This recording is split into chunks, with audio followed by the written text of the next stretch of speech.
99% of people speak before they think. The remaining 1% master their thoughts first, then let their words follow. The sharpest speakers aren't those who know the most words. They are those who have learned to silence the noise inside their minds and forge clarity out of chaos.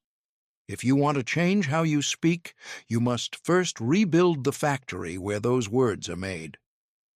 There are two types of people in every room, those who speak and those who are actually listened to. Walk into any office in America, any college classroom, any family dinner table, and you will see the same invisible divide playing out in real time. Some people open their mouths and the room leans in. Conversations pause. Phones go face down on tables. Eyes lock. Those people don't just communicate, they command. Then there's everyone else. Smart people, talented people, people with genuinely brilliant ideas rattling around inside their heads. But when they try to release those ideas into the world, something goes wrong. The sentences get tangled. The train of thought derails mid-station. The words come out in a fog, vague, hesitant, cluttered. And the moment passes. The room moves on. The promotion goes to someone else. The argument is lost. The opportunity dissolves. Here is the brutal, uncomfortable truth that almost no one talks about. Your ideas are only as powerful as your ability to express them. An unspoken insight is worth exactly nothing. A brilliant strategy that can't be communicated clearly might as well not exist. In the United States alone, research consistently shows that communication ability is the single most cited factor in career advancement, leadership selection, and earning potential. Not intelligence, not experience, not technical skill, communication. So why does almost nobody learn how to do it properly? Because most people operate under a dangerous illusion. They believe that because they've been speaking since they were 2 years old, they already know how to communicate. They've never been taught that speaking and articulating are fundamentally different skills, the same way that walking and sprinting are both forms of movement, but one requires deliberate training and the other happens automatically. This book is your training manual for the sprint. What you're about to learn isn't a collection of fluffy motivational tips or surface-level tricks. What follows is a battle-tested, psychologically grounded system for rebuilding how your mind processes and delivers ideas from the ground up. Each chapter targets a specific layer of the communication stack, and each one builds on the last. By the time you reach the final page, you won't just speak better. You will think differently. You will listen differently. You will carry yourself differently in every room you walk into. The mind that is clear produces language that cuts. The mind that is cluttered produces language that confuses. Master the source, and the output will take care of itself. Let's begin. The Mind Factory. Why your brain is sabotaging your words. Before you can fix how you speak, you have to understand why you're speaking wrong in the first place. Most communication advice starts in the wrong place. It focuses on tips for sounding confident, tricks for using your hands, techniques for making eye contact. All of that is downstream.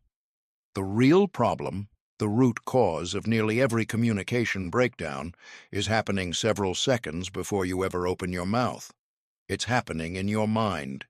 Think of your mind as a factory. Raw material goes in. An experience, a thought, a reaction, and a finished product comes out. A sentence. Most people's mind factories are running on 1940s equipment. The machinery is inefficient, the assembly line is chaotic, and half the products that roll off the line are defective before they ever reach the customer. The factory has 4 fundamental problems. Problem 1, simultaneous. Production. The majority of people try to think and speak at the exact same moment. This is like trying to design a car while simultaneously driving it off the assembly line. The result is predictable: filler words, incomplete thoughts, sentences that trail off into uncertainty. The mind hasn't finished constructing the idea, but the mouth has already started transmitting it. Elite communicators have trained themselves to separate the thinking phase from the speaking phase. They build the product first, then they ship it. This requires developing comfort with silence, which we'll explore in depth in Chapter 2, and learning to treat your spoken words as the final, polished output rather than the rough draft. Problem 2, transmission.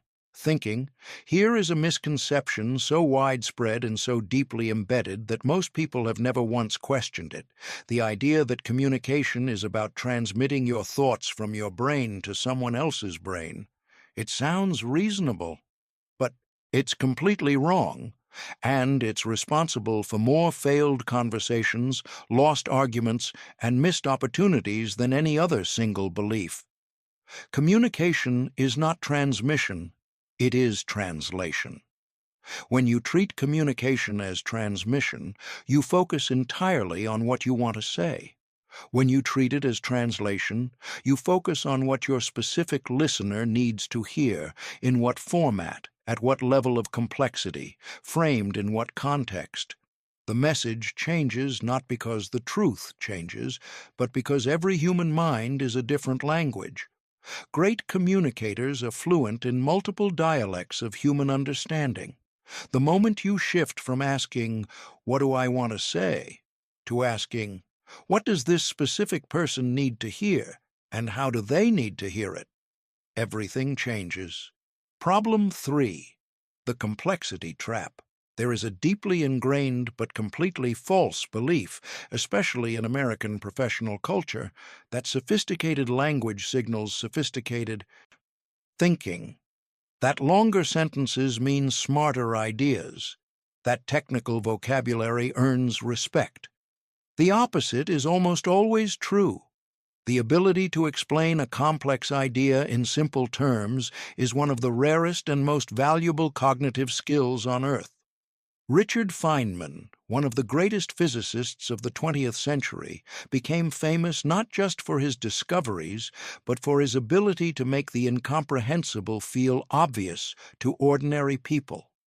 Warren Buffett writes his annual shareholder letters at a 6th-grade reading level, deliberately. The world's most effective TED speakers average fewer than 10 words per sentence. Complexity is not intelligence. Complexity is often the disguise that confusion wears when it doesn't want to be caught. Your goal is never to impress your audience with your vocabulary.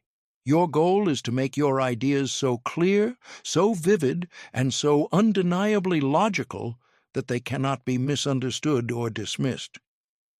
Problem 4. The performance mindset. The final, factory flaw is treating every conversation as a performance to be judged rather than a tool to accomplish something. When you're performing, you're focused on how you appear. When you're communicating, you're focused on what you achieve. Performers get nervous. Communicators get focused. This shift from performance to purpose is the foundation on which every other skill in this book rests. Once you see communication as a tool rather than a stage, the anxiety begins to dissolve, the clarity begins to emerge, and the words begin to flow. A sharp mind produces sharp words. A cluttered mind produces cluttered speech. You don't have a speaking problem. You have a thinking problem. Fix the thinking, and the speaking repairs itself. The power of the pause, silence as a weapon. The most underestimated tool in human communication isn't a word, it's the space between words. In American culture, silence during a conversation carries a deeply uncomfortable stigma. We fill it, desperately, reflexively, almost compulsively. We say and like, and you know, sounds that mean nothing but serve the single psychological purpose of plugging the silence before someone else can judge it. But here is what the research on elite communicators consistently reveals. The most respected, most persuasive, most trusted voices in every room aren't the ones who fill every moment with sound. They are the ones who deploy silence with the precision of a surgeon. Silence, used strategically, does four things that words cannot. It signals confidence. It signals respect. It creates emphasis. And it gives the listener's brain time to absorb what was just said, which is the entire point. The four strategic pauses. The first is the preparation pause. This is the brief silence, 1 to 4 seconds, that comes before you begin speaking in response to a question or challenge. Most people rush to fill this space because they fear looking unprepared. In reality, the person who pauses before speaking almost always appears more prepared, more thoughtful, and more credible than the person who fires back immediately. Use this pause to identify your main point and decide how you want to frame your answer. You will eliminate the majority of your verbal stumbles simply by adopting this one habit. The second is the emphasis pause. This is a deliberate silence placed immediately after a key statement, not before it. You make your most important point, then you stop. You let it land. You let the listener's mind wrap around it without the distraction of your next sentence already arriving. Elite speakers and world-class trial lawyers use this technique constantly. Watch any TED Talk that has over 10 million views and count the pauses placed after the speaker's most critical lines. They are always there. The third is the transition pause. This is the brief moment of silence between distinct ideas, signaling to your listener that you're moving from one concept to the next. Think of it as the verbal equivalent of a paragraph break. Without it, your ideas bleed into each other and become impossible to follow. With it, your logic feels organized, deliberate, and easy to track. The fourth is the listening pause. This comes after someone else has finished speaking. Most people begin formulating their response while the other person is still talking, which means they stop truly listening the moment they start composing. The listening pause, even if it's only 2 seconds of genuine silence, ensures that you've actually heard and processed what was said before you respond. It prevents interruptions, reduces misunderstanding, and, perhaps most powerfully, makes the other person feel genuinely heard. When people feel genuinely heard, they become dramatically more open to your perspective. Breaking the filler word. Habit. The most practical way to eliminate filler words is to replace them with silence, not suppress them with willpower. Replace them with a deliberate alternative behavior. Every time your mouth wants to produce train it to produce nothing instead. This feels deeply uncomfortable at first. Your brain interprets the silence as failure. It wants to rescue you. Let it be uncomfortable. That discomfort is the sensation of a new neural pathway being carved. In 2 to 3 weeks of conscious practice, the silence begins to feel natural and then powerful. Record yourself for 10 minutes speaking about something you know well. Count your filler words, not to shame yourself, but to establish your baseline. Most people produce a filler word every 7 to 12 words. That's 1 every 15 to 20 seconds of speech. When you hear it played back, the cumulative effect is startling. It sounds nervous, unfocused, and unreliable, regardless of how intelligent the content actually is. Silence costs you nothing. It gives you everything. The pause is not the enemy of communication. It is the proof that you're in control of it. Building your living vocabulary. Words that cut, clarify, and compel. You don't have a vocabulary problem. You have a precision problem. Here's something most people never realize. The average American adult has a passive vocabulary of roughly 50,000 words, words they can understand when they read or hear them. Their active vocabulary, the words they actually use in speech, is fewer than 5,000. That's a staggering gap between what you understand and what you deploy. The result is that most people reach for the same dozen generic words repeatedly, like a carpenter who owns 1,000 tools but only ever uses a hammer. Everything gets described as good or bad or interesting or fine. Everything gets emphasized with really or very. Ideas get described as things, and experiences get reduced to stuff. This linguistic poverty doesn't just make you sound less intelligent than you are. It actively prevents you from thinking clearly.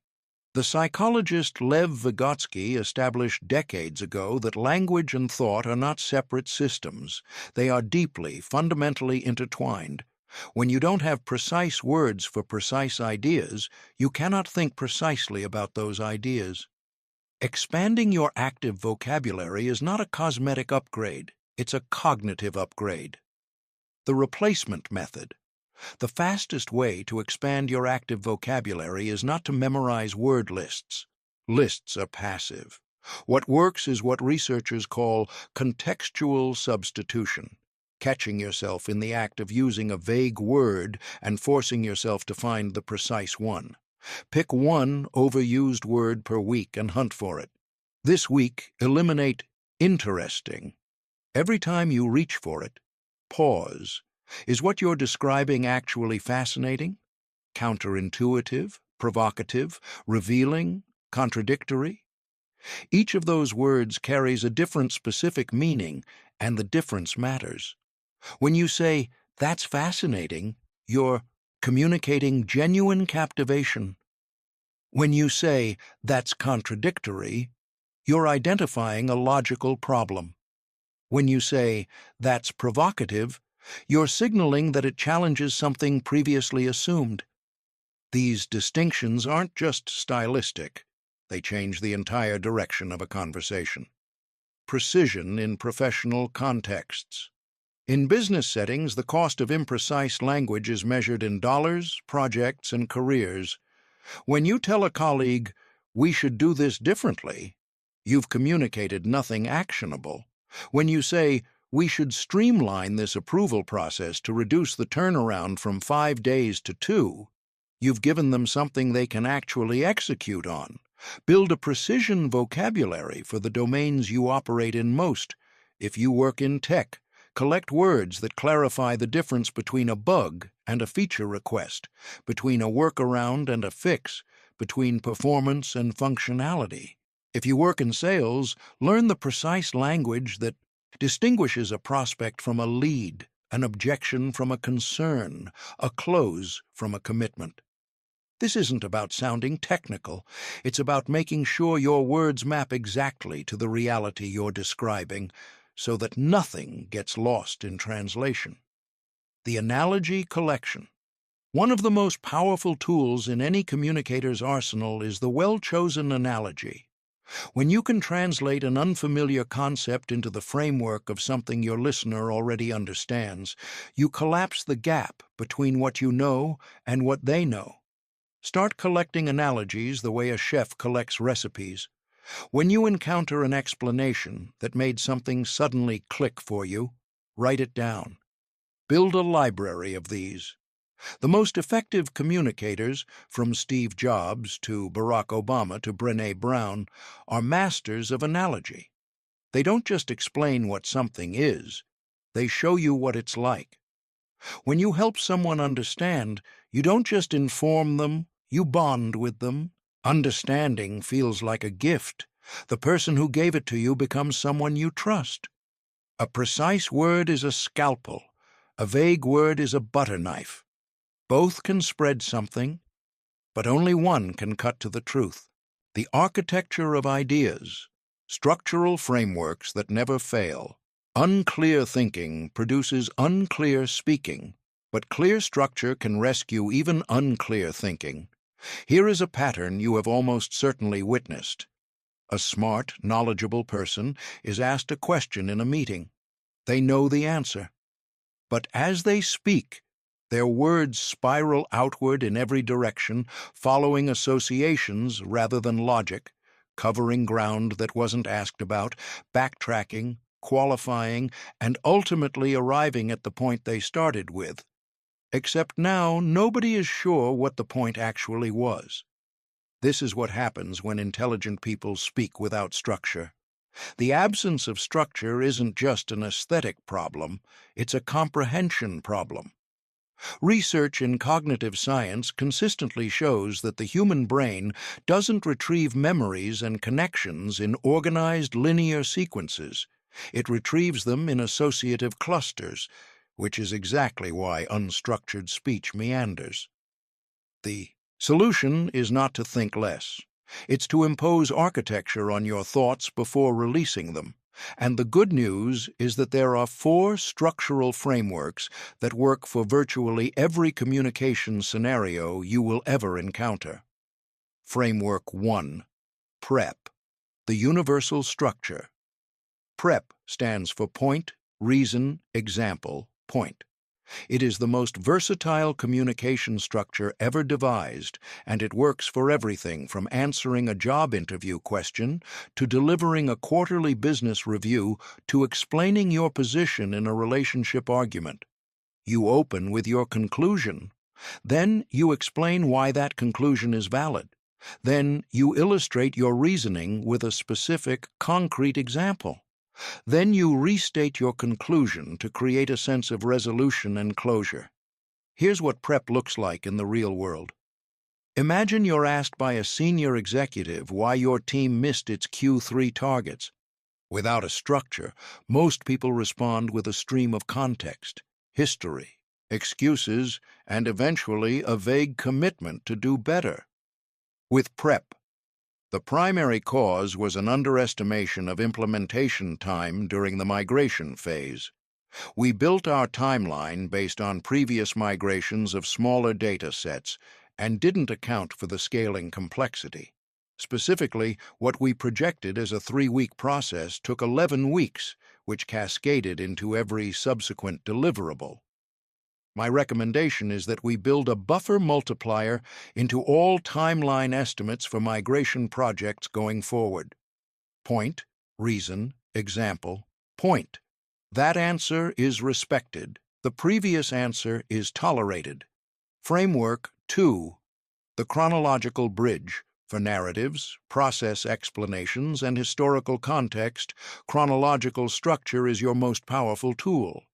The key is using what communication researchers call signal words, verbal markers that orient your listener in time and prevent them from getting lost in your sequence. Words like initially, following that, at that, point. As a result, ultimately, and looking back, create a verbal timeline that your listener can follow without effort. Each signal word is a road sign. Without them, your listener has to spend cognitive energy reconstructing the sequence, energy that should be spent understanding your content. Framework 3. Problem-Solution Benefit. This framework is the engine of persuasion. It works because it mirrors the exact sequence your listener's brain naturally follows when evaluating whether to care about something. You establish that a problem exists and that it matters to them. You present a solution. You articulate the specific benefits they will experience when the solution is implemented. The critical mistake most people make with this framework is rushing the problem phase. They spend 10 seconds on the problem and 3 minutes on the solution. But a listener who doesn't genuinely feel the weight of the problem has no emotional energy invested in the solution. Spend time making the problem real. Make it vivid. Make your listener feel what it costs them to leave it unsolved. Then your solution arrives not as information, but as relief. Framework 4. The comparative matrix. When your audience needs to choose between options, the comparative matrix framework transforms your recommendation from an opinion into an analysis. Establish the evaluation criteria first. We need to assess these options based on cost, implementation timeline, and long-term scalability, and then work through each option against each criterion in the same order every time. This consistency dramatically reduces cognitive load for your listener. Instead of juggling competing factors in their working memory, they can simply follow your organized comparison and arrive at a conclusion with you. Structure is not a cage for your ideas, it is the scaffolding that lets them reach full height without collapsing. Reading the room, the real-time intelligence of great communicators. The most technically perfect message in the world will land flat if it arrives at the wrong moment, to the wrong audience, in the wrong register. There is a dimension of communication mastery that no formula can fully capture because it operates in real time and requires continuous recalibration based on live feedback. This is what experienced communicators call reading the room, and it is the invisible skill that separates people who are technically proficient at speaking from people who are genuinely exceptional at it. Reading the room is not a mysterious gift. It is a learnable skill built on 3 distinct layers of awareness: energy awareness, knowledge awareness, and emotional awareness. Energy awareness: match before you lead. Every conversation has an ambient energy, a collective mood state that your audience carries into the exchange before you've said a single word. A team that just found out their project was canceled has a profoundly different ambient energy than a team celebrating a major contract win. A hiring manager interviewing her 15th candidate of the day has a different energy than a client in the first meeting of a relationship. The biggest mistake communicators make is ignoring ambient energy entirely and simply deploying their prepared message. The result is dissonance, the communicative equivalent of walking into a funeral and telling jokes. Before you say anything substantive, observe, scan the room, read the body language, listen to the quality of responses. Then calibrate your entry point to match the energy you find, before you begin to lead it toward where you need it to go. Knowledge. Awareness, the expertise, calibration problem. One of the most common and most damaging communication errors in American professional environments is miscalibrating to your audience's level of expertise. Speak above their knowledge level, and you lose them. Speak below it, and you insult them. Both outcomes destroy your credibility, though in different ways. The most reliable diagnostic tool is the strategic early question. Before you dive into your content, ask something that requires them to demonstrate their baseline. How familiar are you with the regulatory changes in this space? Or, what's your current understanding of how this technology works? The answer tells you everything you need to know about where to start. If you can't ask a diagnostic question, err toward a slightly higher level of explanation than you think is necessary. And watch for comprehension signals. A slight furrowing of the brow, a delayed nod, a question that circles back to something you covered 3 slides ago. These are your signals to drop altitude and provide more foundational context.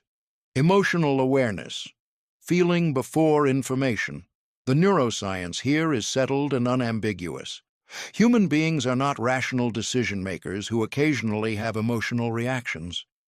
We are emotional beings who construct rational justifications after the fact, which means that when someone is in a heightened emotional state, anxious, angry, grieving, overwhelmed, their prefrontal cortex, the part of the brain responsible for rational analysis, is operating at significantly reduced capacity. Trying to deliver data and logic to someone in emotional distress is like trying to fill a glass that is already overflowing. The contents can't go in until some space is created. That space is created through acknowledgement, not agreement, not validation of whatever position they're defending, simply acknowledgement that you see what they're experiencing. I can see this situation is genuinely stressful. and I want to make sure we address that directly. That one sentence can shift the entire dynamics of a conversation. The emotional charge begins to dissipate. The prefrontal cortex comes back online. Now, your information and logic have somewhere to land. You don't communicate to a crowd. You communicate to the specific people in front of you, in the specific state they're currently in. Ignore the state, and the message dies on arrival. The verbal clutter crisis: how to speak with surgical precision. Every unnecessary word you speak is a vote of no confidence in your own ideas. Pick up any transcript of a recorded conversation, a podcast, a meeting recording, a sales call, and read it cold, without the audio. What you'll find in almost every case is shocking. The written record of ordinary human speech is an almost impenetrable thicket of unnecessary language. Qualifiers that qualify nothing, intensifiers that intensify nothing, hedges that protect the speaker from the mild discomfort of being wrong, filler words that fill nothing but time. All of this verbal clutter serves one primary function: it protects the speaker's ego, and it costs them everyone else's respect. Precision in speech communicates something beyond the content of your words. It communicates that you've thought carefully before speaking, that you respect your listener's time, that you are confident enough in your ideas to let them stand without defensive padding. In contrast, verbal clutter communicates the opposite of everything you want to convey. The anatomy of verbal clutter. Filler sounds, like, are the most obvious form. They are produced involuntarily by people who have trained their mouths to fill silence rather than honor it. The replacement, as we've established, is strategic silence. Hedge phrases represent a more subtle and more damaging form of clutter. I kind of think, it seems like, maybe, I'm not totally sure, but you might want to consider possibly. These constructions are linguistic body armor. They protect you from the vulnerability of being clearly wrong, because if you were never clearly saying anything, you were never clearly wrong. But here's the cost. They also protect your ideas from being taken seriously. You cannot be persuasive in hedges. You cannot inspire in qualifiers. You cannot lead in maybes. Redundant intensifiers, very, really, totally, absolutely, extremely, are words that feel like emphasis but function as dilution. When everything is very important, nothing is important. Intensity, in language as in music, is defined by contrast. Remove the intensifiers and replace them with genuinely stronger words. Very good becomes excellent. Really bad becomes catastrophic or inadequate or unacceptable, depending on what you actually mean.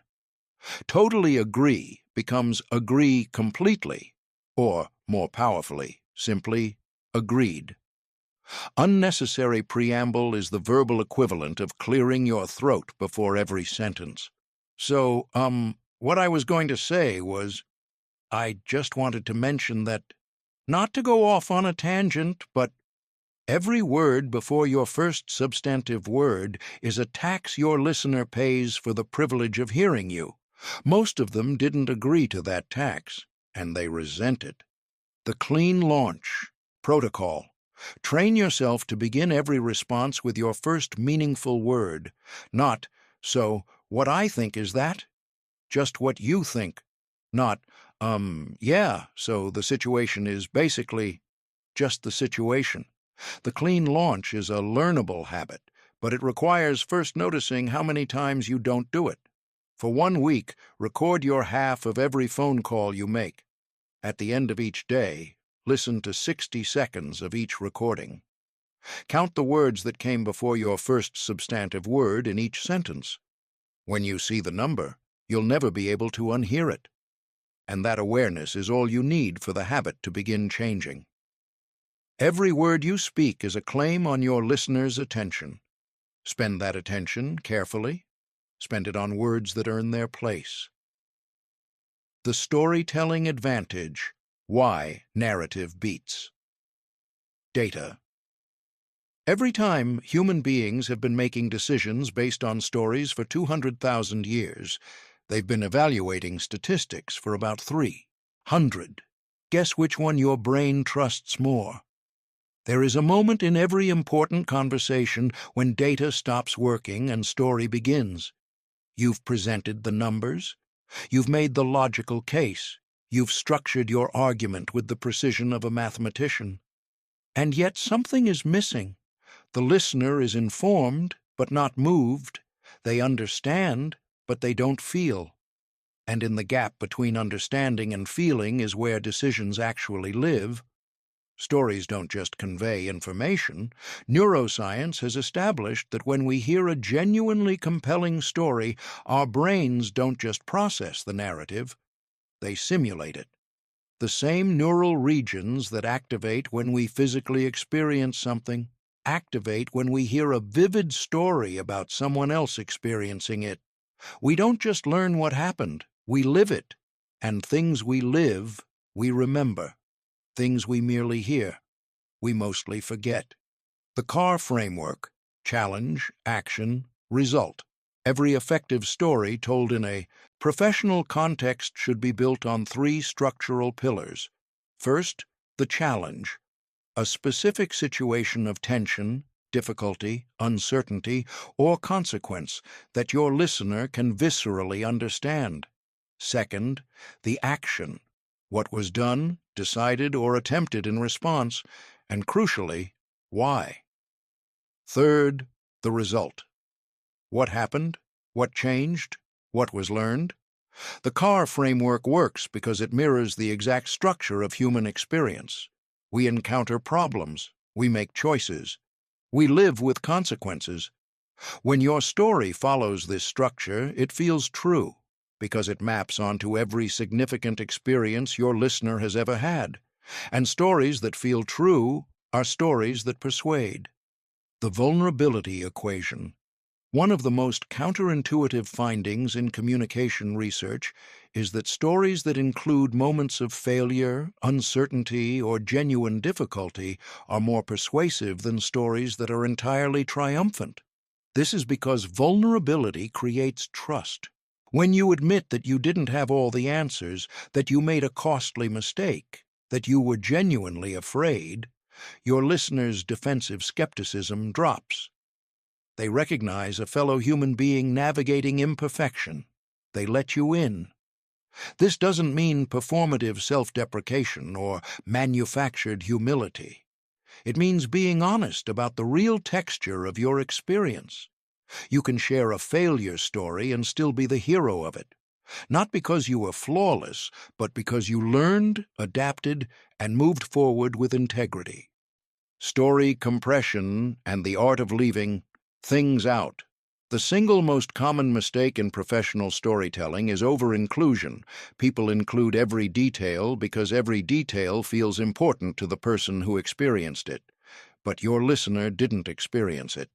They need a curated version, the essential architecture of the story, stripped of everything that doesn't directly serve your point.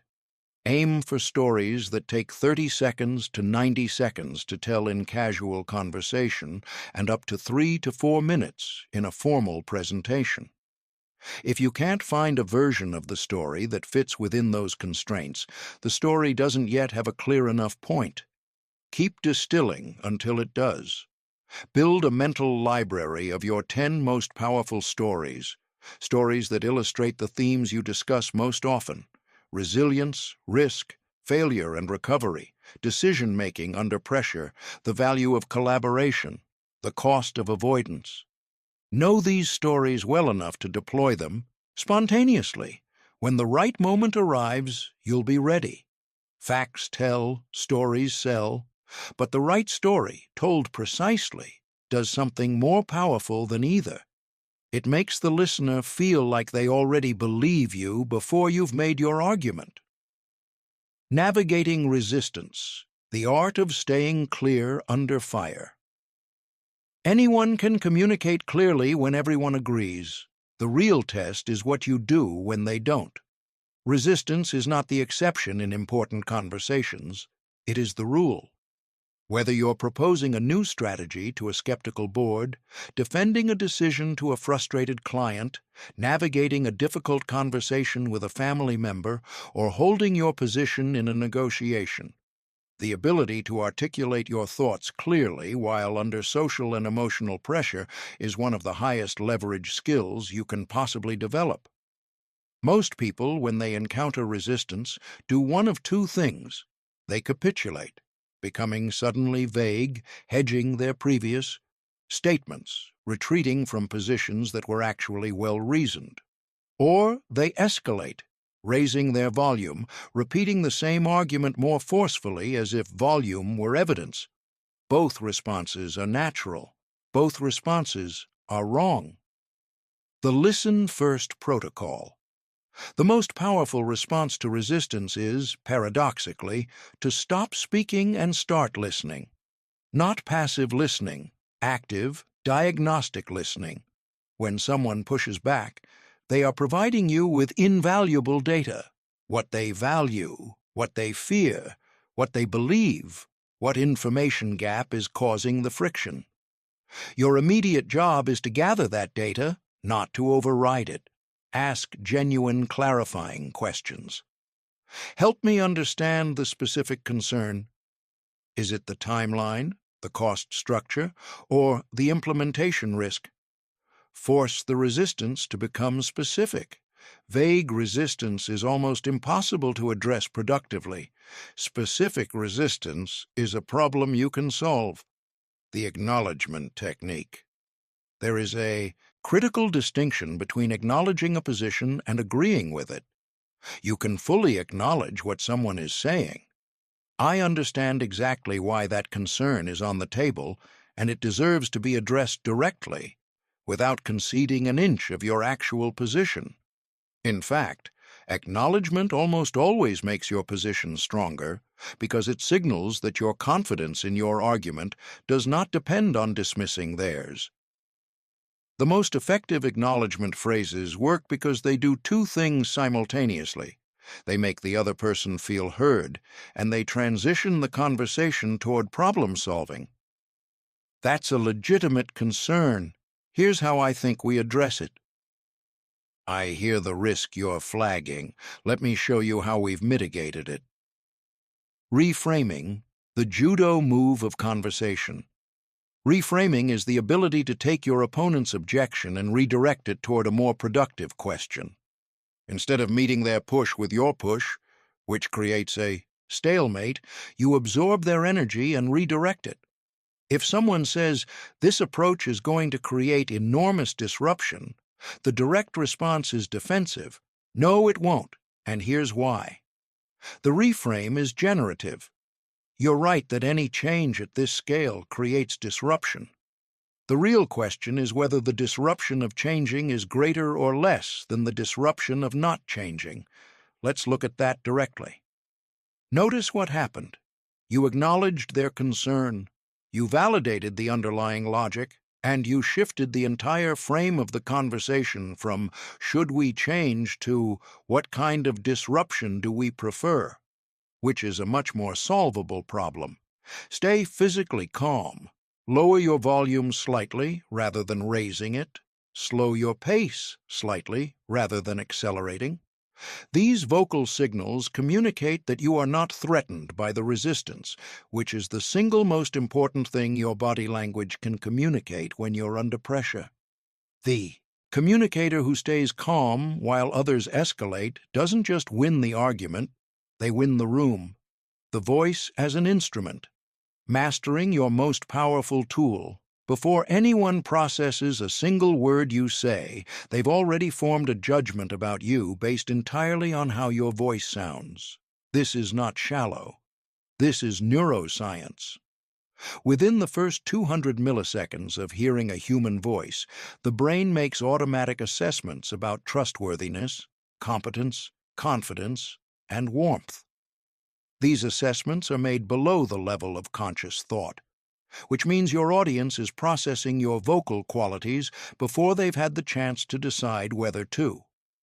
By the time your first sentence is fully delivered, their initial impression is already formed. Most people treat their voice as a fixed feature of who they are, like their eye color or their height. It isn't. Your voice is an instrument, and like any instrument, it can be tuned, trained, and played with, increasing mastery. The foundation, breath and support. Everything about your voice, its richness, its power, its steadiness under pressure, begins with how you breathe. Shallow chest breathing, which is how most Americans breathe most of the time, produces a voice that is thin, tight, and effortfully projected.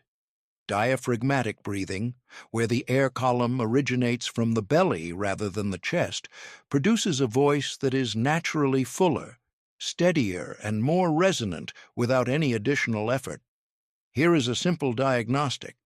Place one hand on your chest and one on your stomach. Take a normal breath.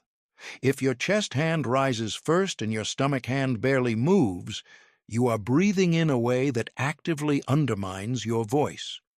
Retrain this by practicing 5 minutes of deliberate diaphragmatic breathing each morning. Within 2 weeks, it begins to become automatic. Pace, pause, and power. The optimal speaking pace for professional communication, where clarity and engagement are both maximized, falls between 140 and 180 words per minute. Below that range, listeners begin to lose focus. Above it, comprehension drops significantly, and the speaker tends to sound anxious. More important than average pace is strategic pace variation. Slow down when you're delivering your most important point. Give the listener's brain time to flag it as significant. Speed up slightly when covering background information or context your audience already knows. This signals that you respect their existing knowledge base and are not going to belabor the obvious. Volume modulation and vocal range monotone delivery is the single greatest vocal obstacle to maintaining listener engagement. The human brain is wired to respond to novelty and contrast. A voice that stays in one register, at one volume, at one pace, triggers the same neural disengagement response as a repeated stimulus. The brain stops flagging it as worth attending. 2. Introduce deliberate contrast into your vocal delivery. Use a significant drop in volume, not a whisper, but a marked reduction to communicate something intimate, serious, or particularly important. The contrast itself creates emphasis more effectively than raising your voice. Raise your pitch slightly when conveying enthusiasm or asking a genuine question. Drop it when making a definitive statement or closing a position.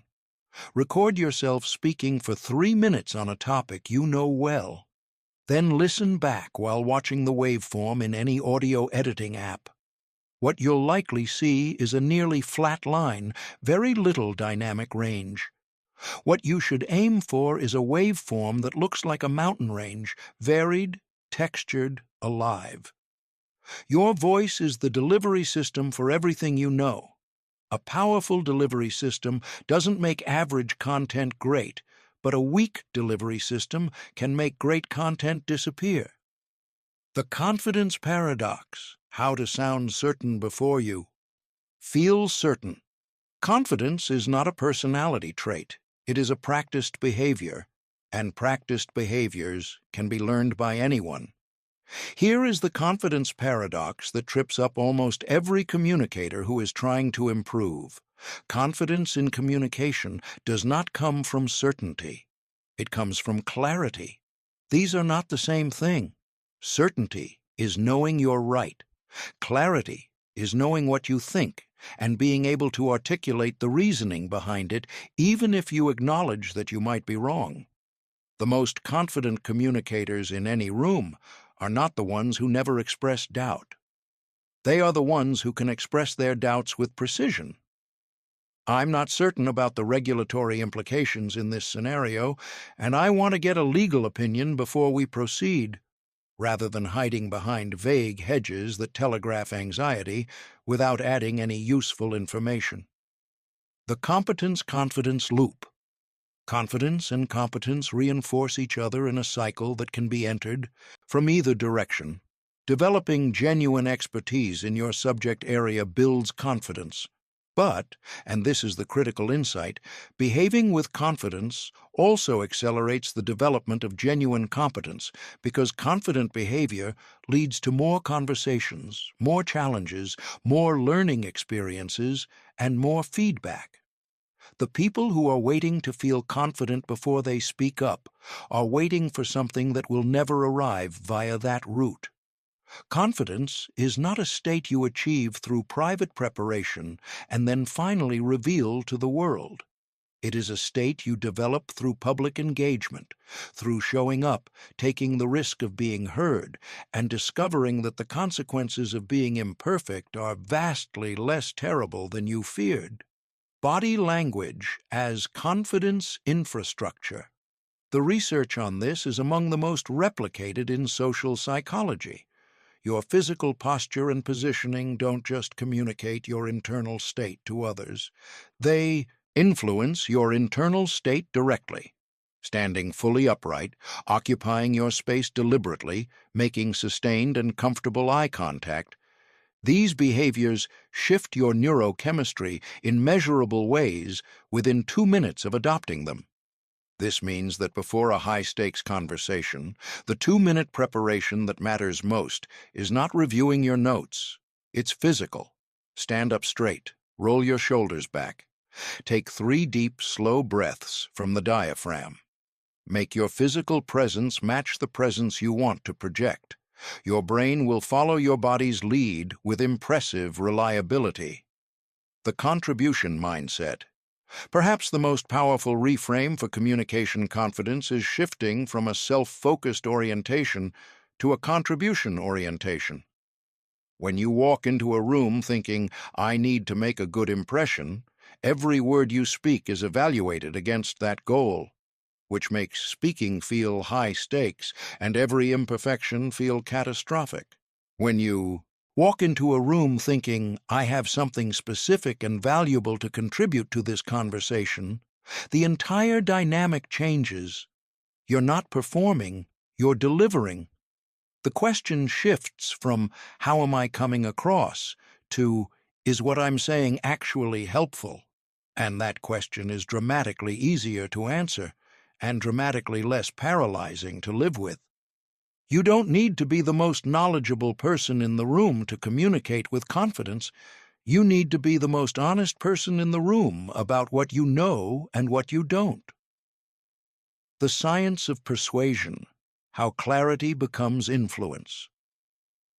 Most people think persuasion is about making arguments. The most effective persuaders know it's about removing resistance. Influence, at its most fundamental level, is not something you do to people. It is something you create the conditions for. You cannot force someone to change their mind.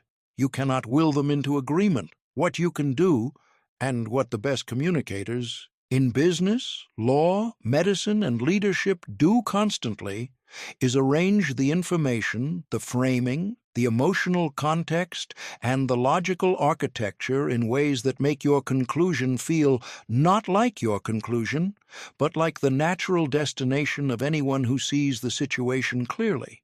This is the art of persuasive articulation, and it is built, fundamentally, on a deep understanding of how human minds actually process and evaluate information. The primacy of emotion in decision-making. Antonio Damasio's landmark research on patients with damage to the emotional processing regions of their brains revealed something that overturned decades of assumptions about rational decision-making. These patients, with their logical faculties intact but their emotional processing impaired, became almost completely incapable of making decisions. Not because they couldn't evaluate options logically. They could. But because without emotional input, they had no way to assign weight to Outcomes. Logic needs emotion to work. This means that purely logical arguments, no matter how airtight, are insufficient as persuasion. People make decisions with their gut and defend them with their head. Your job as a persuader is not to bypass the emotions. It is to engage them on behalf of your position, then give the logical brain the ammunition it needs to justify the decision it has already emotionally made. The consistency principle. One of the most reliable principles in persuasion science is the human drive toward internal consistency. Once a person has publicly stated a position, endorsed a value, or made a commitment, even a small one, they experience genuine psychological discomfort when asked to contradict it. This isn't weakness. It is the structural foundation of identity and social trust. Great persuaders use this by finding small points of genuine agreement early in a conversation and making them explicit. "We're both committed to what's best for the team, right?" is not manipulation. It is the establishment of a shared foundation from which a shared conclusion can be reached. Each small agreement makes the next agreement easier, and the eventual main agreement feel like a natural continuation of the pattern rather than a departure from it. The preemption strategy. Nothing builds credibility faster in a persuasive conversation than voluntarily surfacing the strongest objection to your own position before your audience raises it. This works for a simple reason. When you raise the objection yourself, you demonstrate that you've thought rigorously about the full picture. You're not hiding the weaknesses of your argument. You know them, you've evaluated them, and you've concluded they don't outweigh the strengths. The most obvious concern with this approach is the upfront cost, and I want to address that directly before anything else. That sentence does more for your credibility than any amount of cherry-picked data you could present. It establishes you as an honest broker rather than an advocate, and honest brokers are far more persuasive than advocates because people trust them more. The most persuasive thing you can say is not the strongest argument for your position. It is the clearest acknowledgement of the strongest argument against it, and why you've concluded that it doesn't change your conclusion. Digital communication mastery. Articulating. Across the new frontier, video calls have turned every professional into a broadcaster. Most people are broadcasting on a frequency nobody wants to tune into. The American professional landscape has been permanently transformed. The average knowledge worker now spends more time communicating through screens than in person. Video calls, Slack channels, asynchronous voice memos, recorded presentations, digital town halls. These are the primary arenas where careers are made and broken, deals are won and lost, and leadership is demonstrated or revealed as absent. And yet, almost no one has adapted their communication approach to account for the profound differences between digital and in-person interaction. They take the same habits, the same assumptions, the same unreformed behaviors, and transmit them through a medium that amplifies every flaw and suppresses most of the redeeming qualities. The video call reality. The camera on a video call creates a communication environment that has no historical parallel. It is simultaneously more intimate than a boardroom presentation and less connected than a hallway conversation. Your face occupies a significant portion of your listener's screen. Your expressions are amplified and legible in ways they would not be across a conference table. Your vocal qualities, affected by microphone placement, room acoustics, audio compression, are filtered through technology in ways that tend to flatten energy and strip warmth. The adaptive adjustments. Look at the camera lens, not your own image on the screen. This is the digital equivalent of eye contact, and its absence is immediately obvious and consistently distracting. Increase your vocal energy by approximately 20% compared to what feels natural. The camera and audio chain together reduce perceived energy, and compensating for this makes you sound engaged rather than flat. Light your face from the front, not from behind. This sounds obvious. The majority of video call participants in America are still backlit by their windows, rendering themselves as silhouettes. A $15 ring light solves a problem that no amount of good content can overcome. Asynchronous communication, writing as speaking email, Slack, and other text-based communication channels require everything that verbal articulation requires: precision, structure, clarity, strategic emphasis, plus additional discipline because the receiver cannot ask for real-time clarification and your tone cannot be adjusted based on their in-the-moment response. Lead every written communication with your conclusion or request, not context, not background, not pleasantries that must be read through before the reader understands why you're writing. Your first sentence should answer the question, why does this person need to read this? For most professional communication, the answer is either because I need something from them or because I have something valuable to tell them. Start there. Use formatting deliberately, short paragraphs. Bold the 1 to 2 things that are most critical and genuinely cannot be missed. Use numbered lists when sequence matters and bullet points when it doesn't. Leave more white space than feels natural. The average American professional is reading their email in contexts ranging from full desktop concentration to a moving subway car. Design your communication to be navigable at every level of attention. Digital communication doesn't change what great articulation is. It raises the stakes for failing to practice it. The adaptive communicator. One voice, infinite registers. The greatest communicators in history didn't have one style. They had one voice and 1,000 registers. There is a difference between adapting your communication and losing your authenticity. This distinction matters enormously because many people, when told that they need to adjust their style for different audiences and contexts, hear, "Be fake." They resist the advice because it feels dishonest. But authentic adaptation is not performance. It is maturity. When you speak differently to your 5-year-old than to your CEO, you are not being two different people. You are deploying your genuine understanding and genuine care for the other person in a form that actually serves them. That is integrity, not inauthenticity. The expertise spectrum. The adaptation that matters most in professional environments is expertise calibration. Adjusting your language, your assumed context, and your level of conceptual complexity to match your audience's position on the knowledge spectrum.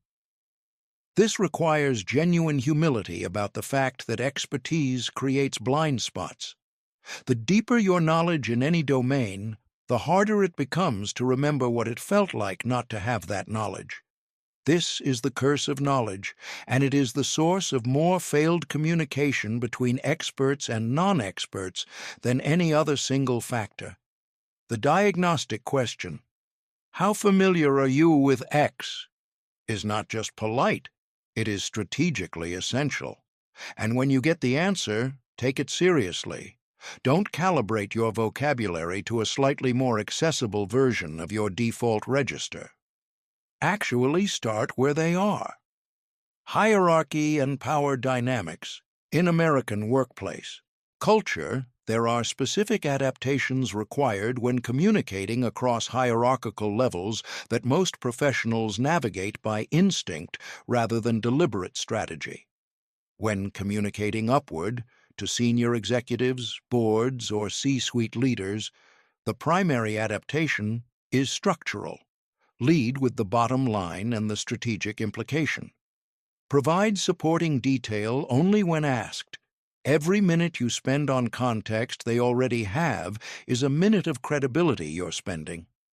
When communicating laterally, you can afford more collaborative language, more exploratory framing, more "What do you think?" and less, "Here's what we're doing." When communicating downward to direct reports or junior colleagues, the most important adaptation is specificity and actionability. Vague direction from leadership is one of the most commonly cited sources of professional frustration in American workplaces. Be specific about what you want, by when, and why it matters. Cultural and generational intelligence. The American workforce is the most demographically and culturally diverse in history, and effective communication in this environment requires genuine curiosity about communication preferences that differ from your own. Some cultures communicate criticism indirectly. Others consider directness a sign of respect. Some generations have strong preferences for asynchronous communication. Others feel that digital-first interaction signals a lack of genuine investment in the relationship. The key is not to master every cultural communication norm in depth, that is, a lifetime project. The key is to approach differences with genuine curiosity rather than assumed universality. Ask, observe, adjust based on what you learn rather than on what you assume. Adaptability is not weakness. It is the highest form of respect for the people you're trying to reach. The psychology of words, how language shapes reality. Words don't just describe reality. In the minds of the people who hear them, words create it. You have been taught from childhood that words are symbols that represent things in the world. Words point at reality, but are separate from it. In this view, the same reality described in different words should produce the same response in the listener. The psychology of human language tells a different story. The same objective reality, described in different words and different frames, consistently produces measurably different beliefs, emotions, decisions, and behaviors in the people who encounter it. This is not subtle. The differences are large, reliable, and deeply important for anyone who wants to communicate effectively. Framing effects, the reality you choose to show. In one of the most replicated studies in behavioral economics, subjects were asked to evaluate a medical treatment described in two ways. The first group was told it had a 90% survival rate. The second group was told it had a 10% mortality rate. These descriptions are mathematically identical, but the first group evaluated the treatment dramatically more favorably than the second. The frame, survival versus mortality, changed the emotional valence of the information and therefore the decision that felt rational in response to it. The communicator who understands framing chooses not just what information to present, but which aspect of that information to make salient. This is not deception, it is craft. A product that costs $49 per month can honestly be framed as less than $2 a day. A change initiative that will require 3 months of disruption can honestly be framed as a one-quarter investment in the next 5 years of growth. The primacy effect. What they remember. First memory research consistently demonstrates that the first item in any sequence receives disproportionate encoding in long-term memory. This is the primacy effect, and it has direct and immediate implications for how you structure every important communication. Whatever you lead with, your listener will remember most clearly and weight most heavily. In a performance review, the first comment shapes the interpretive frame for every comment that follows. In a sales presentation, the first number anchors every subsequent financial discussion. In a negotiation, the first offer establishes the range. In a job interview, the first impression survives contradictory evidence with remarkable tenacity. Lead with what you most need your listener to carry away. Don't bury it in the middle. Don't save it for a dramatic conclusion. Put it first, where the psychology of memory will do the work of emphasis for you. Action language and neural engagement. Neurolinguistic research has established that different categories of words activate different neural regions. Action verbs, drive, build, create, launch, transform, activate motor cortex regions, producing a subtle kinesthetic response in the listener. Sensory language. The sharp clarity of a winter morning, the hollow echo of an empty conference room, activates sensory processing areas, creating vivid mental imagery that increases both memory encoding and emotional engagement. Dry, abstract, noun-heavy corporate language, the implementation of strategic initiatives to leverage core competencies, activates almost nothing. It passes through the mind the way water passes through sand, leaving almost no trace. Replace it with verbs. Replace abstractions with specifics.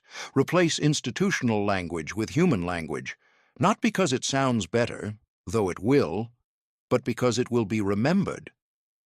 The words you choose are not the decoration on your ideas. They are the structure. Choose differently, and you're building a different building. Your articulation blueprint, the path from here to mastery. You've reached the final chapter. What comes next is either everything or nothing, and the difference is entirely up to you. Every framework in this book, every technique, every reframe, every structural tool has one thing in common. It requires practice in real conditions to become genuinely useful. Information that isn't practiced is quickly forgotten. Information that is practiced becomes a capability, and capabilities, unlike information, compound. The people who will take this book and genuinely transform their communication abilities are not necessarily the most talented or the most naturally gifted.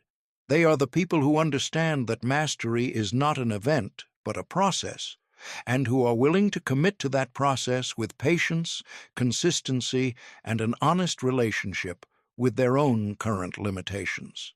The 4 phases of communication. Mastery, phase 1 is awareness. The majority of your current communication habits are running on autopilot.